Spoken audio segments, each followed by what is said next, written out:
জীবনে বেঁচে থাকতে গেলে আহামরি কী বা লাগে বলো? আমার তো সেরকম কিছু লাগে না। মাথার উপর ছাদ আছে, রান্নাঘরে গেলে খাবার আছে, ঠাকুরের কৃপায় কাছের মানুষগুলোর শরীর স্বাস্থ্যও ঠিকঠাক আছে। এর বাইরে বাড়তি যেটা প্রয়োজন সেটা হলো শুধুই শান্তি। প্রত্যেকটা মানুষের জীবনে শান্তির ব্যাখ্যাটা এক এক রকম। আমার কাছে শান্তি বলতে হলো আমার চারপাশে যে গুটি কয়েক মানুষগুলি থাকবে তাদের মন যেন একদম স্বচ্ছ ঝর্ণার জলের মতো পরিষ্কার হয়। জীবনে অনেক মানুষ না থাকলেও চলবে, দুটো তিনটে মানুষ থাকুক, কিন্তু সেই দুটো তিনটে মানুষই যেন একদম স্বচ্ছ মনের হয়, পরিষ্কার মনের হয়। আর চাই একটা ভালো গল্পের বই আর একটা ভালো ইন্টারনেট কানেকশন, ব্যাস তাহলেই হবে।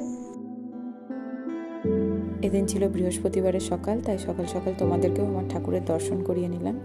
এবার চলছে বাছাই পর্ব। ব্যাগ ভর্তি সবজির থেকে কি রান্না করব সে কটাই বেছে নিচ্ছি। রান্নাটা বসানোর আগে ওর এই মাখানাটা একটুখানি আমি ঘি দিয়ে ভেজে নেবো। এটা একদমই আমি কিনি, তারপর বাড়িতে এনে একটু ঘি আর বিট লবণ দিয়ে ভেজে নিই। বাচ্চা মানুষ তো, তাই ওই চিপসের মতো একটু নোনতা নোনতা খেতে ভালোই লাগে।